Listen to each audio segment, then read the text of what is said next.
Small Towns, Big People podcast. My name is Joe, and I'm here with Kyle in this sweet ride limo, ready to talk business, life, and anything else that comes up. We're going around the Midwest looking for small town people who are doing great things. We hope listening to these guests will encourage, inspire, and motivate you to do something great within your town. Hope you enjoy our next guest. So we are here with Ben. He is the owner of Antlers Concrete. He's been going here doing a bunch of concrete all around town, lots of decorative stuff, a lot of flat work, some pretty cool things. Ben, why don't you tell us a little bit about yourself and So what you're doing? Ben, I've been doing concrete for 25 years now. My wife and I, we just started Antler Concrete 2 years ago. Our primary income streams are rental properties, and that gave us the ability to step out and start our own company, and so it's going good so far. So you're doing flat work. Yep. And decorative patios, decorative driveways, regular driveways, any other stuff? Yeah, so right now, like we're in the infancy of our business, so we don't have the capacity to take on more like bigger jobs right now. So we're trying to just fill the void with all the residential decorative and driveways and anything like that is something that I can do with 4 or 5 guys right now. And steps, some of your steps look really awesome. Yep. Right, so that's pretty cool. You did a patio around here at your house, right?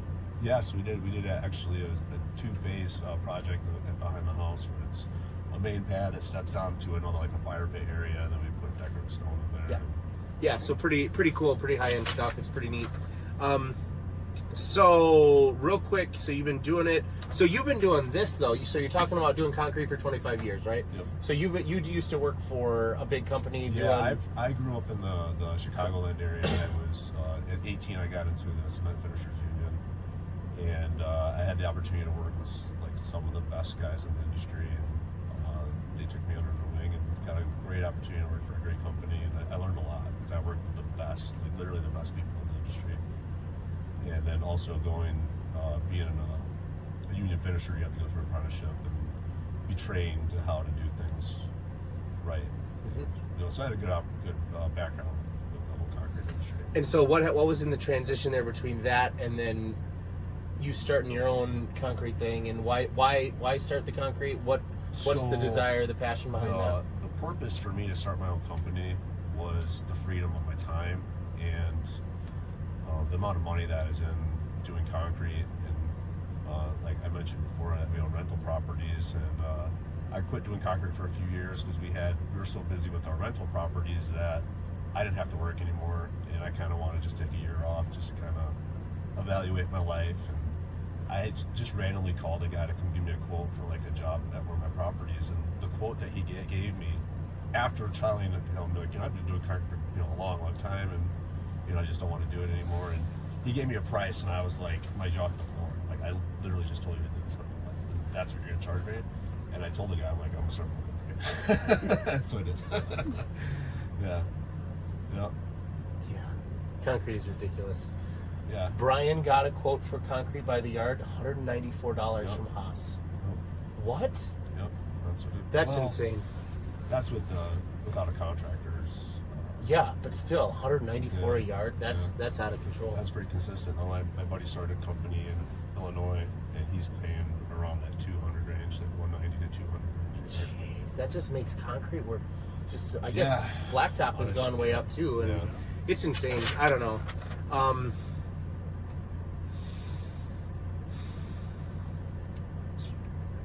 All right, market. What are your competitors? Who are you competing with? What do they do? What do you do to kind of set yourself apart? A lot of the guys that are in my position are guys that are probably fairly new in their company, just starting out, and getting that brand recognition is probably one of the biggest hurdles with any business. So I think that it's like the evolution of business ownership. I'm lumped in with another group of guys that are probably in my same position, and then as your name gets out there, you're going to grow and start to be able to provide more services. I think, what, something that kind of sets me apart is just that, I really focus on the customer service, and the amount of experience I have with doing really big, high-end jobs kind of helps set me apart from some of my competition. I was pouring, when we would do like a paving machine, 4,000 yards a day, every day. So you get, a lot more experience when you're in that work environment. Well, and I know one thing that with my experiences from calling any contractor in the trades is, how do you manage answering your phone, getting back to people? What's your system of that? Yeah, follow up. Well, I love the work, and I'm very highly motivated to return my phone calls. And something that I found out is the money's made in the follow up. Going somewhere and telling somebody you're going to do one thing, and then immediately following up with them, or when you have customers that are kind of on the fence with going with you, like I'm to the point of where I'm annoyed, where I'm calling them, asking them how it's going. Do you want us to get this in there? Yeah, you hit us up last night. Yeah. So you have to be on your phone, really grinding and making sure that you're following up with your customers, because it's not always something they need, it's something that they want. So just by calling them and reminding them, hey, I can help you out, get a hold of me, we can make it work. Do you incorporate any technology into helping you with that follow-up and the reminders, or have you not scaled to that? We're not scaled to that point yet. With it being our second year of business, I feel like my phone's not blowing up off the hook yet, but we're consistent with our work. Like, we haven't had a week where we haven't had something going on. But I would say technology is probably something that I'm lacking in, but my wife, she handles all the back end stuff. Ben hates I hate technology. I've never had a Facebook. Well, and there's very very affordable options like customer relationship management tools that $200 and it puts everybody in. You transfers their calendar, follows emails. I pass that on my wife. No, that's not something for me. I've seen you trend with every guy we interview. Yeah, there's but that's a why strong wife. passing that on to so wife, yeah. important to have a good team, and your number one teammate's your wife. So so. Yeah, She's totally actually true. the owner of the business too. So. Totally true. Maybe we should have her come in and jump on this. Yeah, she can talk to us about the back end, all the finances. And, Yeah, we do have some questions about that. Yeah. You said you're prepared, though. You're ready. No, I'm ready. You got it. Yeah. So do we want to transition that into finances? Like, who? Obviously, your wife is part of this, but how do you guys? First off, like, set prices, know that you're making money. How do you budget your money? How do you budget your time to make sure this stuff happens? So I have an amount that I want to make a week, so then I just break that down hourly, when I'm trying to calculate my profits. We have our fixed costs that, like labor, material, equipment,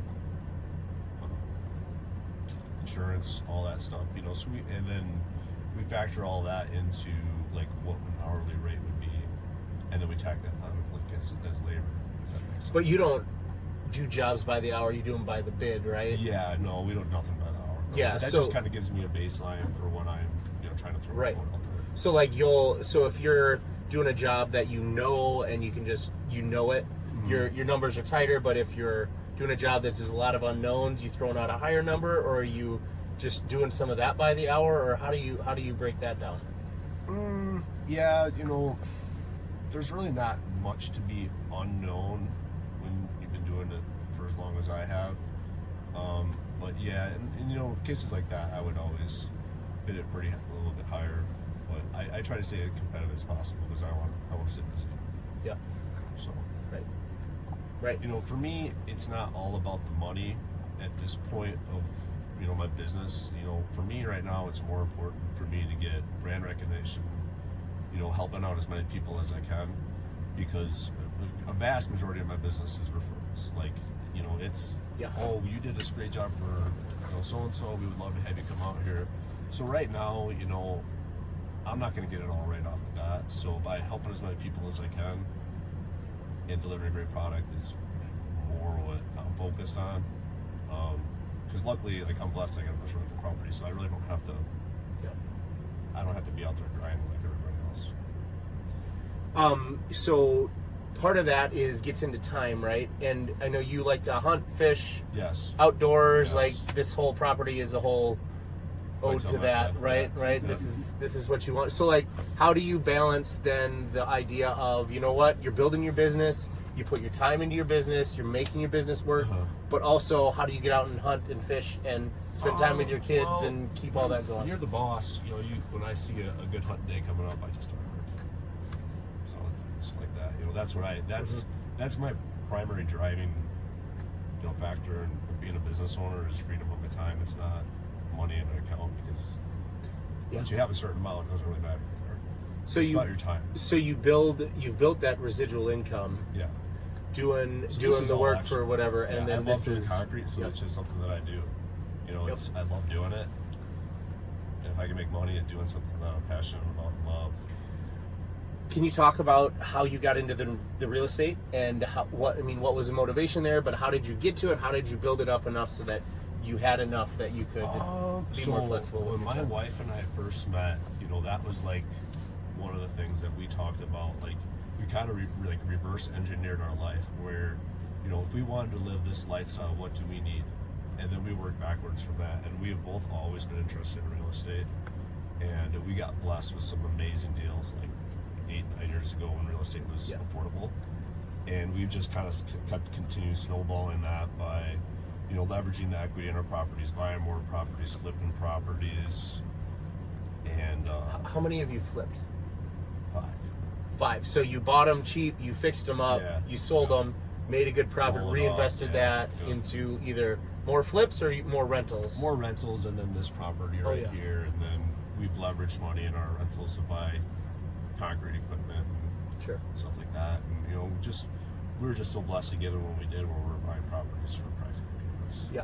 And when you did that, like your flips, for example, did you do the work yourself? Did you hire a lot of I help, do it all myself, because like doing concrete, like I had all winter off. Like, you don't do concrete in winter, it's really slow.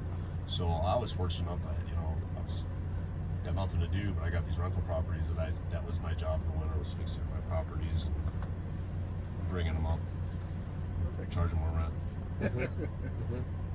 And then with you re-leveraging them, you actually get access to the equity that you build into the property by putting your labor in. So a lot of people think that, Sweat you know equity. what, you put your sweat equity in, but you never get it out unless you sell it.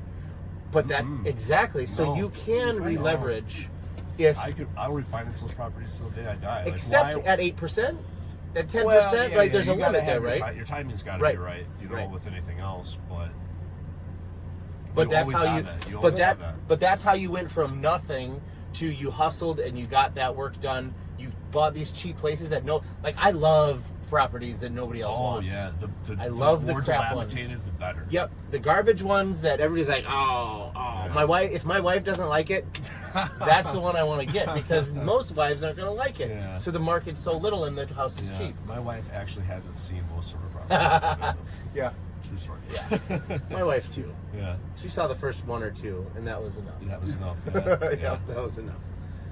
Just Liz, you stay on the back end. You just watch the numbers. I'll take care of all the tenant relations, all the any of that stuff. I'll take care of it. You don't need to be involved with that.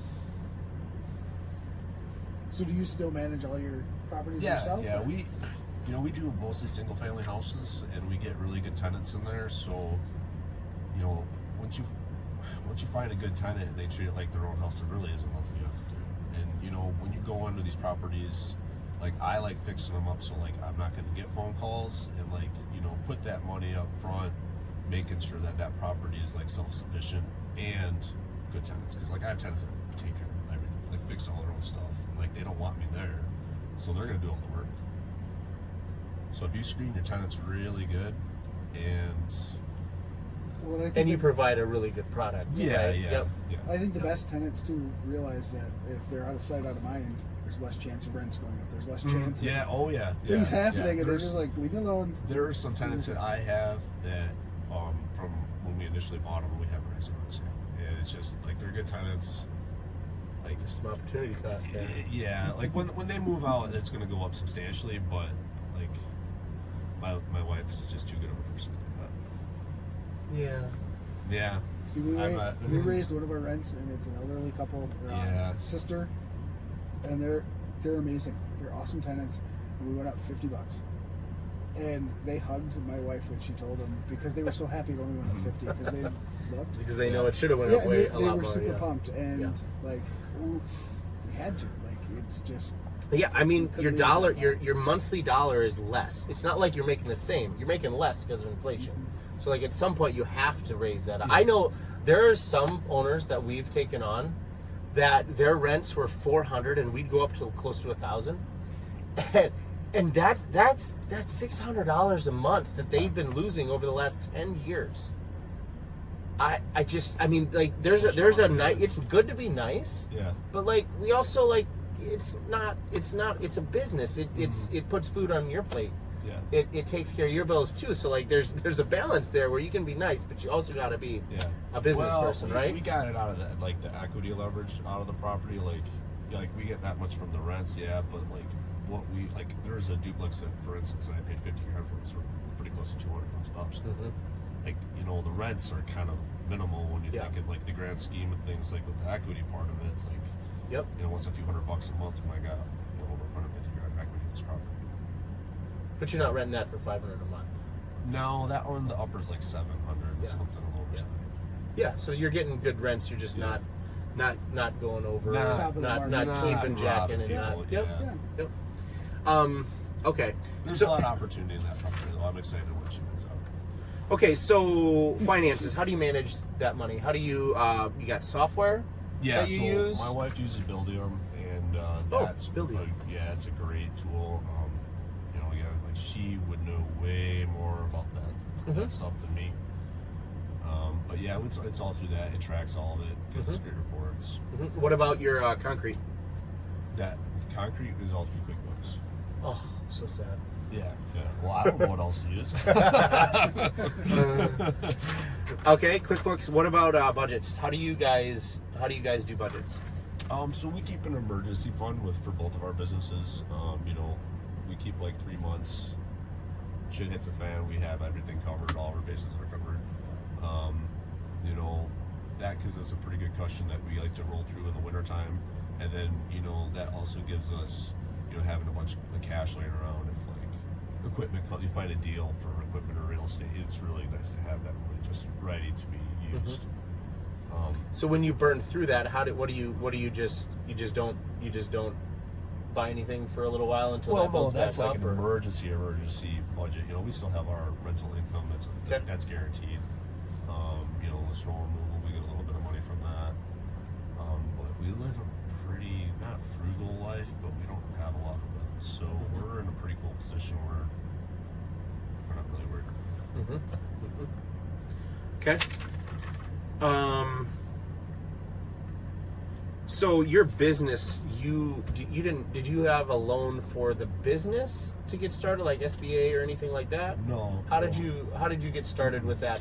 Well, it all started with our real estate, and we found like home run deal right off the bat that we bought, you know, 4 properties for $200,000, 3 duplexes, and a house. So like just on the initial purchase of that property, we made money just by purchase with the equity because it was way below market value. And then we just continued to leverage that money into other properties, and then you know, once our property management company got to a certain size, we had enough money. You know, that's when we started Antlers Concrete, and we would use some of that money to go buy, and we would take a loan from them to buy. So the rentals financed. So you don't have like an SBA or any of that kind of stuff. No. Strictly for Antlers. No, It's we have all. no loans for that. It's all just financed through real estate. Yep. And real estate is the only thing that is recession and inflation proof. Oh yeah. Yep. It lasts through all of it. Yeah. It's still there. Even gold doesn't. Well, the do that. inflation has actually been amazing for me. Right. Oh, I know. Oh no. Yeah, very. So much. Yeah. It's unfortunate for anybody that's trying to buy a house now to live in. Just the prices. It's just not sustainable. But it's all relational, right? What's a pound of butter, a pound of cheese? You go buy groceries. Yeah. A house price is a house price. If you look at the house price today, the average across America, it is 7 ounces of gold less to buy a house today than it was in 1980. 7 ounces. 7 ounces of gold To speak to inflation, like that's Yeah. insane. Yeah. It's cheaper now than it was then. It's just our dollars worth less. And gold may be slightly inflated as well. It could be, yeah, because it can be manipulated to an extent. Yep. When it was a standard, it wasn't, but Yeah. yeah. But it wasn't the standard in 80 either. Okay, so you have some employees, right? Mm-hmm. But you don't have them in the back end. Your wife's doing all the back end stuff, so Yeah. there's really not worried about an employee stealing something money wise or Yeah. cashing out something. You don't really have to worry about those None of things. that. No. What about on the job site? Like, how do you ensure that your guys aren't breaking your stuff or ruining the job site? How do you keep them accountable? Well, I'm pretty fortunate with the guys I have. They're trustworthy people that will always do the right thing. And Always do the right thing? not always, but I mean, they're not gonna do something like deliberate Yeah. or like gross negligence. So like once you have that covered, Yeah.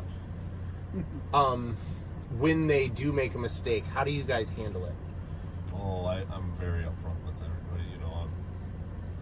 I let them know. But there's been like a standard that you have to set early on. Like this is the quality standard. This is the behavior standard. This is how we operate when we're at a customer's house. And when you outline the expectations early on, and then you just put your expectations.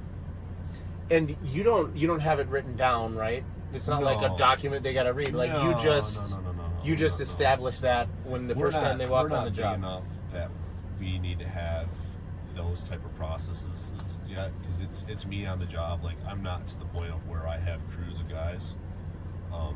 It's I'm on the job, every job, and lead the ship. Yep. So that's we're not there yet. Once we scale to the position where we're pouring something every day and we have multiple crews, that's when those processes probably should be outlined. Yeah. But we're just not there yet. And So finding the right foreman, I think, becomes super Oh, yeah. important, right? So Yeah. you have your surrogate there that Yeah. lives to those values Mhm. like you would. It represents you. So you and I did concrete for a little while, and when I think back to that versus the last job we did here this year, and I just think back of how you ran that both ways, I was kind of blown away by how much you just kind of took control, and you were just straight up, hey, I don't want you doing that. Hey, don't touch that. Hey, get over here and do this. Yeah. Hey, I don't want him doing that. Like I thought that was like probably the funniest, in a good way, thing that I had seen in a long time. Because a lot of times people are the way they are, Yeah. and they're always that way. But you kind of really, I thought that was really cool. Well, I didn't know you that well at that time. That Sure, so I you were was being kinda- nice to me back I was then. kind of just being nice to you, and I kind of was testing you and just kind of observing how you worked, because I'm there working for you, so I'm just kind of taking a step back. But with a job like that, I had to tell you guys. That's enough.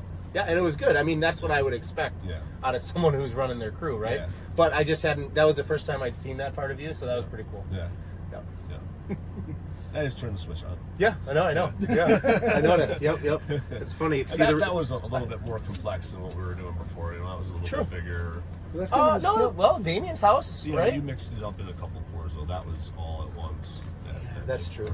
But that's kind of a skill too, to be able to turn that on and off and Yeah. know when you need to do that and know when you just let somebody run. Yeah. So Yeah. Okay, so getting to the. Oh, by the way, Ben told me that I say a lot. Yeah. And so I've been really trying to work on it. I think I've Yeah. said it a half a dozen times, though, even in our interview here.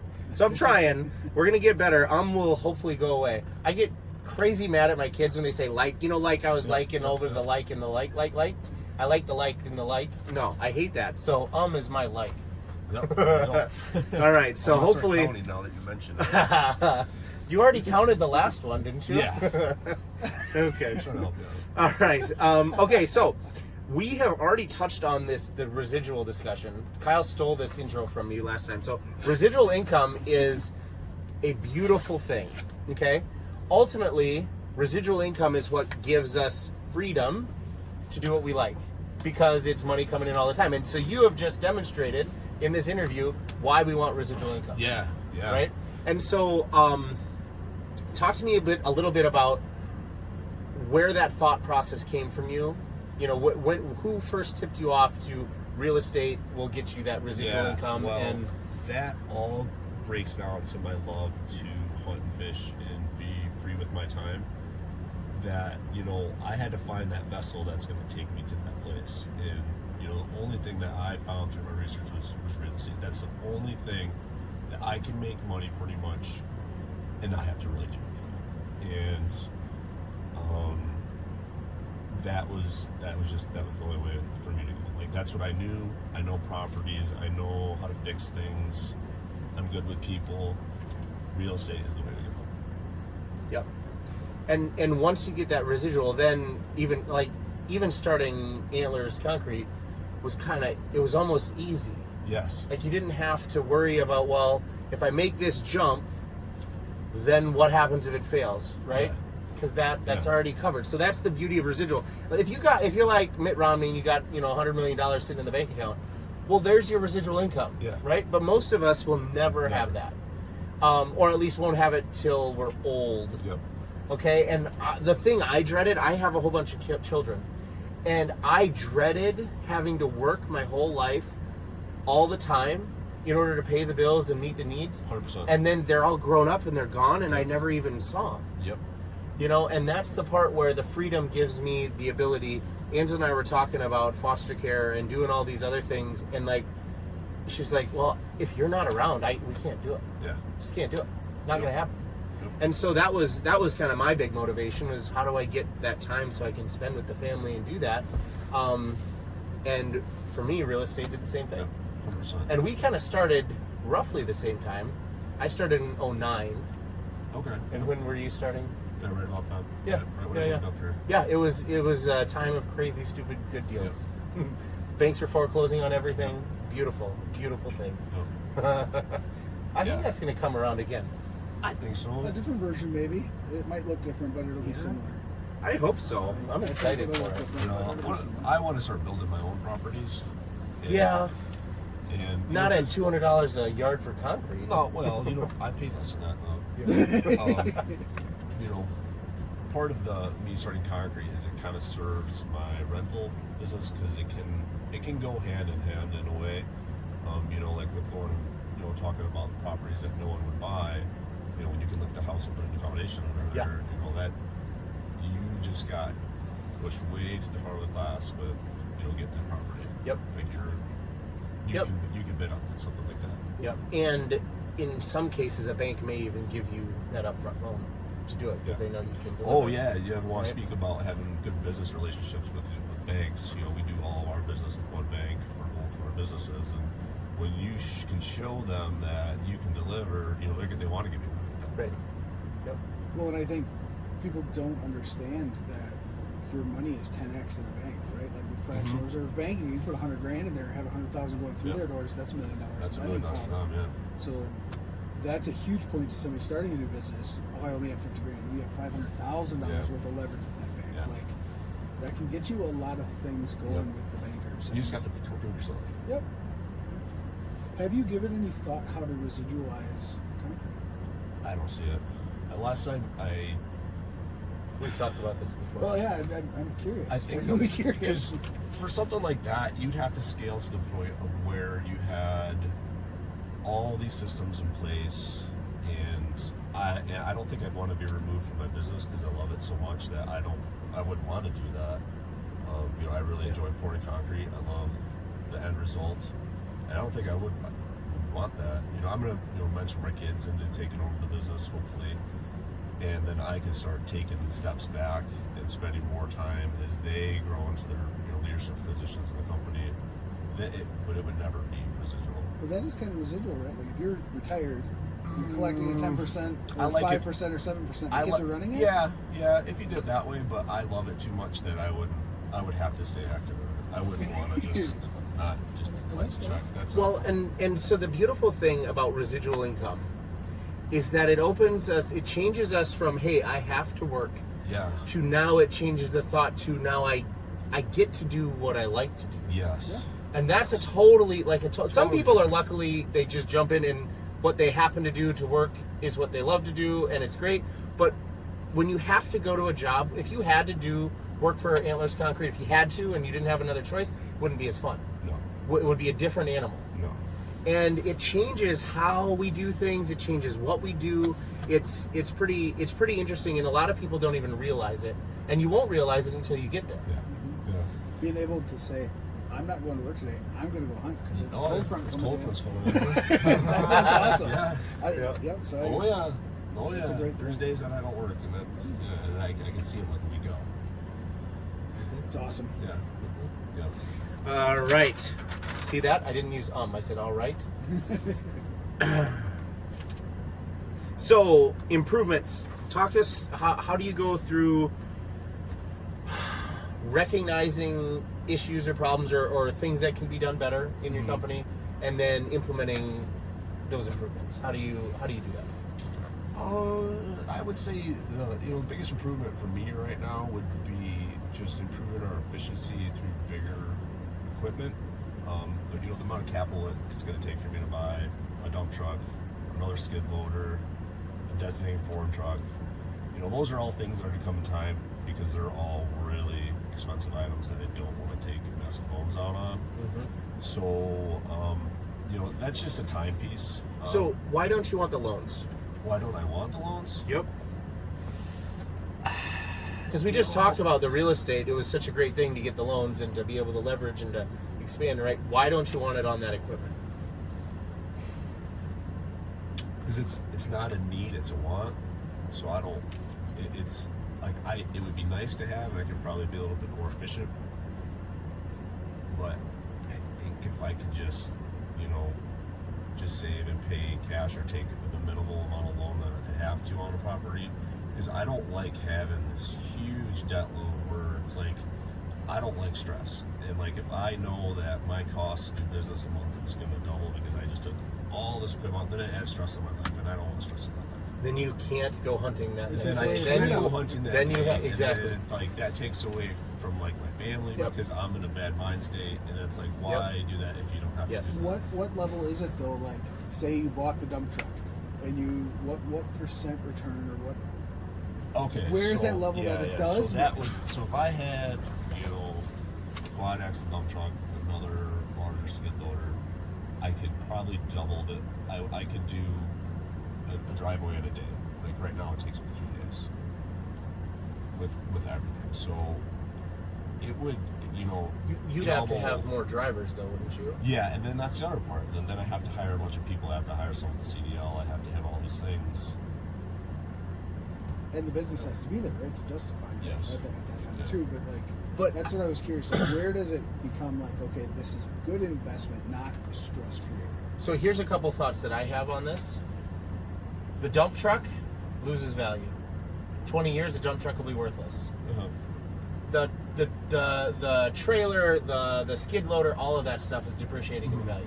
So when you hit that, unless you are doing a massive amount of work, unless it's really a lot that you're going to get out of that, you can't. And if that was true, you're probably generating enough income to pay for that thing that is going to make your business better. Because when things depreciate and when you lose value in them, it's great the first couple years, but then it's not so great. And real estate does not depreciate. Yeah, Real estate doesn't run away. But the amount of income and revenue generated by having that well-oiled machine with that equipment is huge. Like if I could be pouring a driveway every single day with this equipment. But I think you're still telling us that it's not quite worth it yet. Like taking the $100,000 loan out to get that piece of equipment. No, not yet. Not I'm pretty young still, and my kids are really young. So when the time comes, and it's not really something I'm stressing about. Yeah. Like my time is my most fun thing, and the business is the reason why I can do the things that I want. Is because I've set things up for me to live the life I want. Correct. Which is the whole point of business, right? The whole point of it. That's the whole thing, right? Yeah. So to me, the coolest thing about all of that is knowing you have the goals, you have the vision, you have the dream, and being able to say no and being able to say yes, and knowing that seems to be what you've got a good handle on, right? Not like you and I have talked before about, well, if we go and we've talked to but what is the real goal? And what you just defined it, you just described it, and that's the beautiful thing is like That's what Yeah, the whole what- point of all this was. What Now is this thing get that it. you're chasing? What Yep. are you chasing? And if you add Yep. 30% more hours for 2% more revenue, Yep. that's pretty stupid. That's- If your goal is time. Yep. Now, if your goal is dollars and to grow Oh, yeah. and all that, it's a different Yeah. mindset. It's a different Yep. mentality. Yeah. But if you're Yeah. keeping your time, hold on to your time. But Yeah. don't lose that. Right. If that's your goal. Yeah, I'm ahead on all my life goals. Like I'm a few years ahead of those points. So like I'm kind of just like, You need bigger goals. oh yeah, I need bigger goals, but I mean I got Maybe. 4 kids under 10. But I'm not sure. I got 4 kids under 10, so like I'm never gonna get that time again. So if I can just relax now, I mean I can always turn up the heat when I want to. They're way more fun when Yeah, you're 10. and Mine, they still love you. I have 2 that are 10 that are starting to get Yep. kind of sassy and Mm-hmm. turn into little turds. And Yep. 16, man. Just wait till they I turn miss 16. like 7-year-old versions of them that were just funny. 16 is a horrible year. Well, we homeschool our kids, so Doesn't matter. They're gonna still turn 16. I had a good one, and he just turned 16. Poof. Well, Yep, it's somewhere. I don't know where it went, but it's not here anymore. Okay, Ben. So wrapping this up, how do people engage with you? How do people get a hold of you? Where do they go to find yeah, you? yeah. So check us out on Facebook. We're on Facebook.